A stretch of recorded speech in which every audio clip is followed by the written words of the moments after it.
Assalamualaikum warahmatullahi wabarakatuh. Kami dari kelompok 5 akan menyampaikan materi tentang koperasi dan BMT. Kelompok kami beranggotakan 5 orang, yaitu: Perkenalkan, nama saya Putri Mayangsari, NPM 216100173.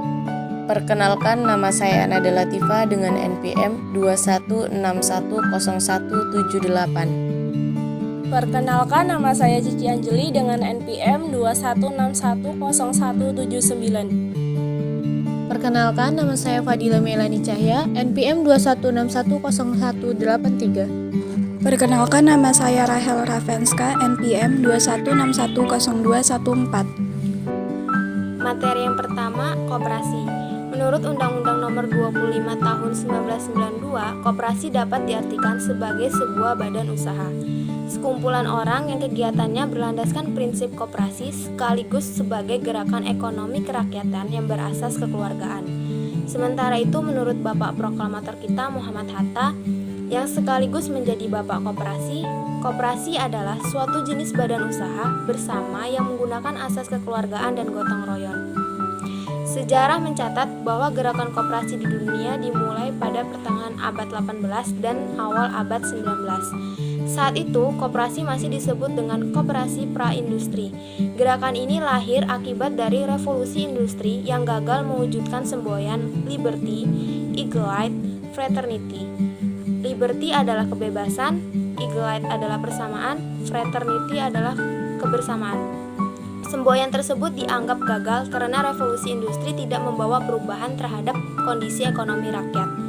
Liberty atau kebebasan hanya dirasakan oleh mereka yang memiliki kapital sehingga dapat meraup untung sebanyak-banyaknya. Sementara equality dan fraternity atau persamaan dan kebersamaan hanya menjadi pemilik modal besar. Di Inggris, koperasi pertama kali didirikan pada tahun 1844 di kota Rochdale, didirikan oleh 28 anggota. Koperasi ini dapat bertahan dan dianggap sukses karena didasari oleh kebersamaan yang kuat dan kemauan untuk menjalankan usaha. C. Perkembangan koperasi Indonesia. Pada zaman penjajahan, banyak sekali rakyat Indonesia yang merasakan penderitaan, mulai dari monopoli penjajah dan pemimpin lokal yang bersekutu dengan mereka, tingginya bunga yang mencekik leher oleh para rentenir, hingga kerja paksa. Pada tahun 1896, R. Arya Wirya Atmadia yang saat itu menjadi Patih Purwokerto tergerak untuk mendirikan koperasi kredit.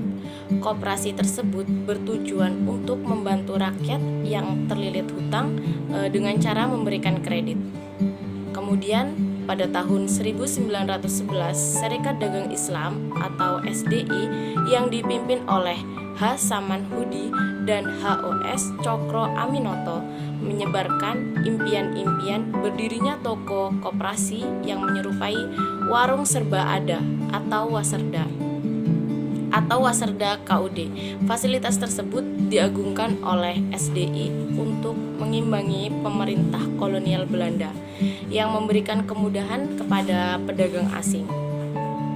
Namun demikian, koperasi-koperasi yang pernah diperjuangkan tersebut mengalami kegagalan karena banyak kendala, baik yang diperjuangkan oleh Budi Utomo, Serikat Dagang Islam atau SDI, dan Partai Nasional. Partai Nasional Indonesia atau PNI. Koperasi di Indonesia mengalami kestabilan setelah Indonesia merdeka dan memiliki Undang-Undang 1945. Dr. H.C. Dr. Andes Muhammad Hatta memberikan perhatian dan dukungan akan adanya koperasi. Berbagai upaya dilakukan untuk memberikan edukasi agar rakyat Indonesia memiliki kesadaran yang tinggi terhadap pentingnya koperasi. Atas jasa beliau dalam memperjuangkan koperasi, beliau dijuluki sebagai Bapak Koperasi Indonesia. Fungsi koperasi. Yang pertama, membangun dan mengembangkan. Fungsi pertama dari koperasi yaitu membangun sekaligus mengembangkan potensi dan kemampuan anggotanya secara khususnya dan masyarakat secara umum. Demikian juga untuk mewujudkan kesejahteraan sosial dan ekonomi rakyat. Yang kedua, meningkatkan sumber daya manusia. Fungsi kedua dari koperasi yaitu meningkatkan kualitas sumber daya manusia dan masyarakat secara aktif. Kualitas sumber daya manusia yang semakin meningkat akan memberikan manfaat bagi perekonomian. Yang ketiga, memperkuat ketahanan ekonomi kerakyatan.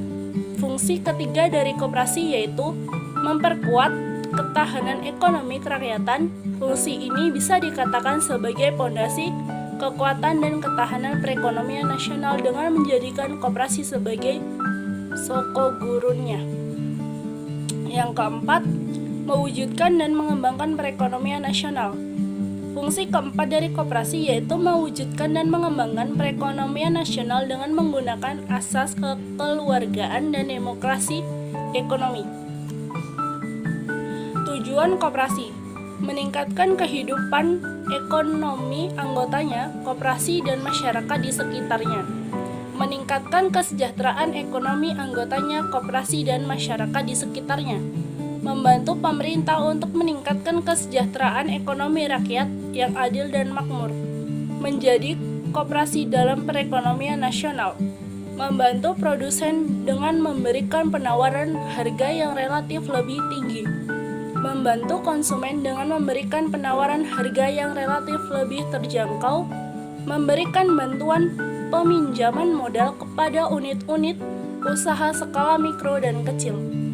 Prinsip-prinsip ekonomi dirangkum dari Undang-Undang Nomor 25 Tahun 1992. Prinsip-prinsip ekonomi adalah sebagai berikut.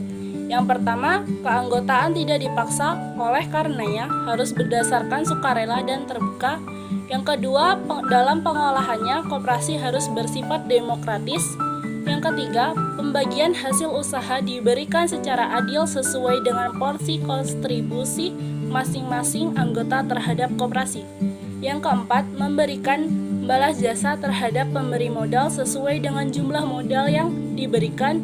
Yang kelima, mengutamakan kemandirian.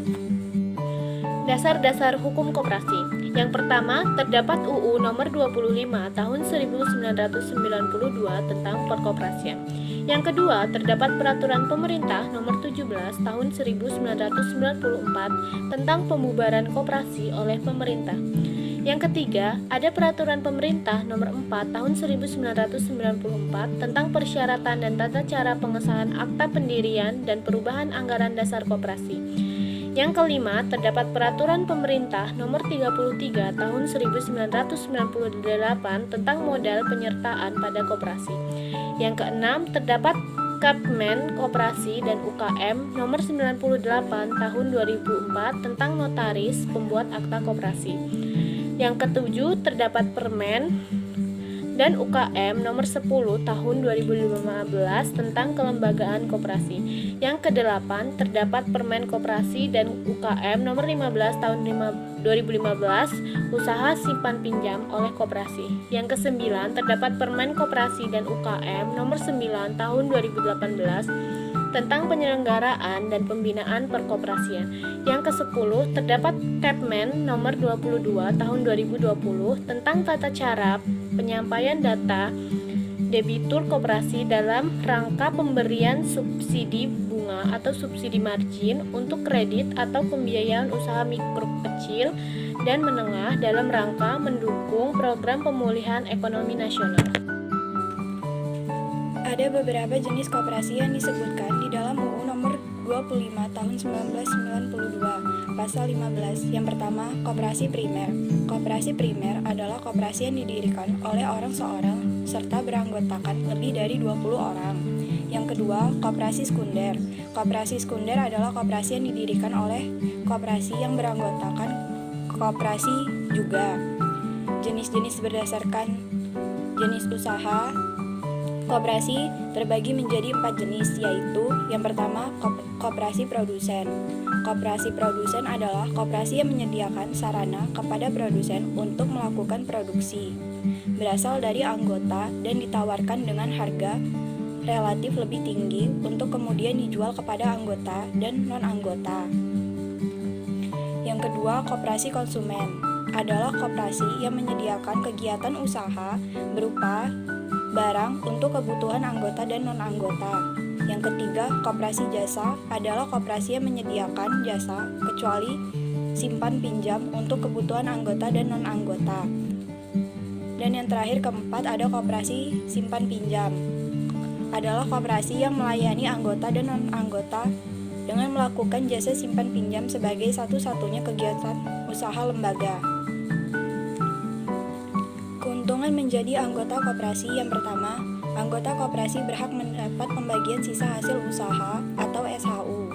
Yang kedua, anggota dapat membeli barang dan jasa dengan harga yang lebih terjangkau dibanding beli di luar koperasi. Yang ketiga, bagi anggota dapat meminjam dana kepada koperasi baik secara sistem konvensional berbunga ataupun bagi sistem syariah.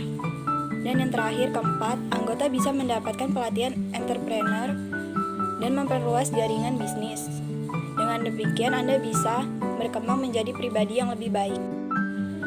Materi yang kedua yaitu BMT, Baitul Ma'al wa Tamwil, adalah balai usaha mandiri terpadu yang isinya berintikan Bait al-Ma'al wa Tamwil, yaitu sebagai kegiatan pengembangan usaha-usaha produktif dan investasi dalam meningkatkan kualitas kegiatan ekonomi pengusaha kecil dalam rangka upaya pengentasan kemiskinan dan menunjang pembiayaan kegiatan ekonomi. Kegiatan Baitul Ma'al lebih mengarah pada usaha-usaha pengumpulan dan penyaluran dana yang non-profit, seperti zakat, infak, dan sodakoh. Sedangkan Baitul Tamwil mengutamakan pengembangan kegiatan-kegiatan investasi dan produksi dengan sasaran atau usaha ekonomi yang dalam pelaksanaannya saling mendukung untuk pembangunan usaha-usaha kesejahteraan masyarakat. Usaha-usaha tersebut menjadi bagian yang tidak terpisahkan dari BMT sebagai lembaga pendukung kegiatan ekonomi masyarakat kecil dengan berlandaskan syariah. BMT memiliki dua fungsi, yaitu yang pertama Baitul Tamwil atau rumah pengembangan harta yang bertugas melakukan kegiatan pengembangan usaha-usaha produktif dan investasi dalam meningkatkan kualitas ekonomi pengusaha mikro dan kecil dengan antara lain mendorong kegiatan menabung dan menunjang pembiayaan kegiatan ekonomi. Yang kedua, Baitul Ma'al atau rumah harta, menerima titipan dana zakat, infak, dan sedekah serta mengoptimalkan distribusinya sesuai dengan peraturan dan amanahnya. B. Karakteristik utama Baitul Mal wa Tamwil atau BMT. Yang pertama, berorientasi bisnis, mencari keuntungan bersama, meningkatkan pemanfaatan ekonomi yang paling untuk anggota dan masyarakat. Yang kedua, bukan lembaga sosial, tetapi berguna untuk merampingkan pengumpulan dan penyajian dana zakat, infak, dan sedekah untuk kesejahteraan banyak orang. Yang ketiga, tumbuh dari bawah berdasarkan partisipasi masyarakat sekitar. Dan yang terakhir, milik kelas bawah bersama dengan orang kaya di sekitar. BMT bukan milik individu atau orang dari luar komunitas. C. Karakteristik khusus Baitul Mal wa Tamwil. Yang pertama, staf dan karyawan BMT bertindak produktif. Jangan menunggu tetapi mengambil bola, bahkan mengambil bola baik untuk mengumpulkan dana anggota dan untuk membiayai. Yang kedua, kantor dibuka pada waktu tertentu yang ditetapkan sesuai dengan persyaratan pasar. Yang ketiga, BMT melakukan bantuan bisnis untuk anggota. Dan yang terakhir, manajemen BMT adalah profesional Islami, yaitu Fungsi dan peranan BMT. Yang pertama, mengidentifikasi, memobilisasi, mengorganisir, mendorong, dan mengembangkan potensi serta kemampuan potensi ekonomi anggota, kelompok, anggota muamalah, dan daerah kerjanya. Yang kedua, meningkatkan kualitas sumber daya insani anggota menjadi lebih profesional dan islami sehingga semakin utuh dan tangguh dalam menghadapi persaingan global. Yang ketiga, menggalang dan memobilisir potensi masyarakat dalam rangka meningkatkan kesejahteraan anggota.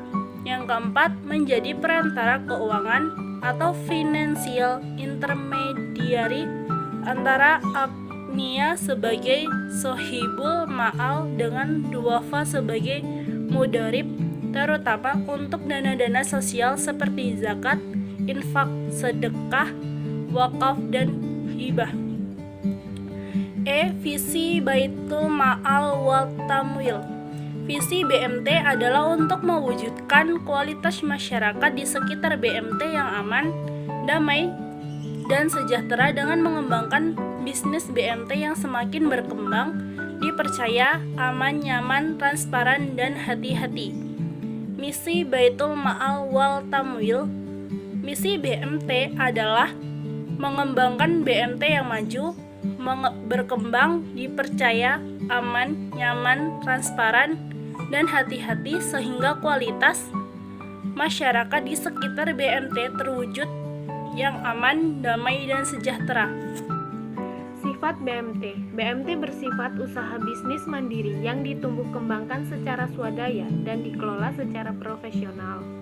Aspek Baitul Ma'al dikembangkan untuk kesejahteraan anggota terutama dengan penggalangan dana siswa atau zakat, infak, sedekah, wakaf, dan lain-lain seiring dengan penguatan kelembagaan BMT. Ada beberapa tujuan BMT. Yang pertama ada penghimpunan dana, penyaluran dana dengan penyimpanan uang di BMT. Uang tersebut dapat ditingkatkan utilitasnya sehingga timbul unit surplus atau pihak yang memiliki dana berlebih dan unit defisit atau pihak yang kekurangan dana. Yang kedua, pencipta dan pemberi likuiditas dapat menciptakan alat pembayaran yang sah, mampu memberikan kemampuan untuk memenuhi kewajiban suatu lembaga atau perorangan. Selanjutnya, tujuan BMT itu sumber pendapatan. BMT dapat menciptakan lapangan kerja dan memberi pendapatan kepada para pegawainya. Selanjutnya, BMT itu bertujuan untuk memberi informasi kepada masyarakat mengenai risiko keuntungan dan peluang yang ada pada lembaga tersebut. Dan yang terakhir, BMT bertujuan sebagai suatu lembaga keuangan mikro Islam yang dapat memberikan pembiayaan bagi usaha kecil, mikro, menengah, dan juga koperasi dengan kelebihan tidak meminta jaminan yang memberatkan bagi UMKM tersebut.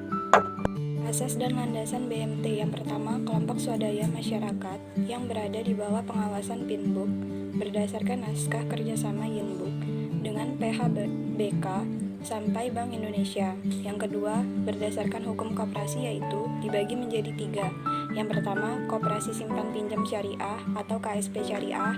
Yang kedua, Koperasi Serba Usaha Syariah atau KSU Syariah, atau Koperasi Unit Desa Syariah atau KUD Syariah.